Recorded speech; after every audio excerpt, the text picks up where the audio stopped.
যখন আপনার মেয়েকে বিয়ে দিবেন তাকে শেখান তার ঘরের গোপনীয়তা শুধু তার এবং তার স্বামীর মধ্যেই থাকবে। তাকে শেখান স্বামীর সঙ্গে কথাই জেদ না করতে, কারণ যে তাকেই প্রথমে ধ্বংস করবে। তাকে শেখান স্বামীর পরিবারের প্রতি যত্নশীল হতে এবং তাদের সম্মান করতে। তাকে শেখান উচ্চস্বরে হাসি বা চিৎকার তার নারীত্ব নষ্ট করে। তাকে শেখান স্বামীর কাছে একবারও মিথ্যা বললে তার প্রতি স্বামীর আস্থা চিরতরে হারিয়ে যেতে পারে। তাকে শেখান ব্যক্তিগত পরিচ্ছন্নতা এবং ঘরের পরিচ্ছন্নতা স্বামীকে ইতিবাচক আচরণে উৎসাহিত করে এবং ঘরের প্রতি ভালোবাসা বাড়ায়। তাকে শেখান গীবতকারী না হতে। তাকে শেখান স্বামীর সামনেও লজ্জাশীল থাকতে। তাকে শেখান নারীত্ব এবং পৌরুষ দুটো ভূমিকায় না নিতে। সে নারীই থাকবে এবং লজ্জাশীল নারী হিসেবে তার ভূমিকা পালন করবে, পুরুষের মতো নয়। তাকে শেখান স্বামীর ঈর্ষা ভালোবাসা, সন্দেহ নয়, এবং তার সমস্যার পেছনে আপনারা দাঁড়াবেন না। তাকে শেখান বাবার বাড়ি ভুলে যেতে।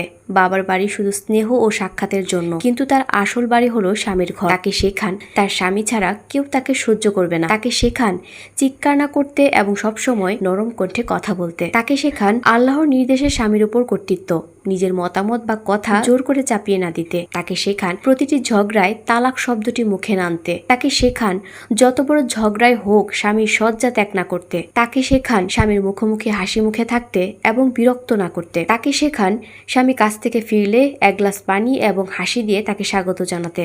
তাকে শেখান স্বামীর অসুস্থতা বা বিপদের সময় তাকে ছেড়ে না যেতে। তাকে শেখান আপনারা সবসময় তার পাশে আছেন, কিন্তু প্রতিটি ঝগড়ায় রাগ করে স্বামীর ঘর ছেড়ে যাওয়া যাবে না। তাকে শেখান তার নারীত্ব দিয়ে যে একটি হিংস্র সিংহকেও বশ করতে পারে, কিন্তু জেদ করে নিজেকেই ভাঙবে। তাকে শেখান কথিত নারী মুক্তি শয়তানের ফাঁদ এবং রাস্তায় সাজগোজ করে বের হওয়া তাকে জাহান্নামে নিয়ে যাবে। তাকে শেখান সে যেন নারী হয়, তার ঘরের রানী হয়, পরিবার পরিচালনা করে, তাদের মধ্যে ভালোবাসা, স্নেহ এবং দয়া বপন করে। একটা সংসারে একা নারীর দায়িত্ব না, ছেলেদের আরো বেশি দায়িত্ব রয়েছে। এই টপিকসে হয়তো আমাদের মেয়ের দিকটি তুলে ধরা হয়েছে, এই জন্য ভুল বুঝবেন না।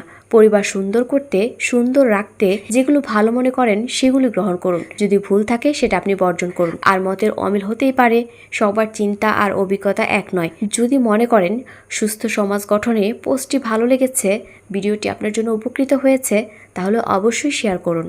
এই 12টি মূল্যবান শিক্ষা বয়সের সঙ্গে সঙ্গে আমরা উপলব্ধি করি। নাম্বার 1, বন্ধুত্ব চিরস্থায়ী নয়। জীবনের পথে যতই ঘনিষ্ঠ হন, জীবনের সঙ্গে অনেক বন্ধুই দূরে সরে যায়। নাম্বার 2, নিজের সঙ্গে সম্পর্কই সবচেয়ে গুরুত্বপূর্ণ। বিশ্বের সব সম্পর্কের চেয়ে নিজের আত্মসম্মান ও মানসিক শান্তি বেশি জরুরি। নাম্বার 3, কেউ আপনার কঠোর পরিশ্রম দেখে না, সবাই শুধু ফলাফল দেখে। সফল হলে বাহবা পাবেন, ব্যর্থ হলে সমালোচনা। তাই নিজের জন্যই পরিশ্রম করুন। নাম্বার 4, হৃদয়ভঙ্গ ও ব্যর্থতা জীবনেরই অংশ। এগুলো এড়ানো সম্ভব নয়, বরং এগুলো থেকেই শিখার চেষ্টা করতে হয়। নাম্বার 5,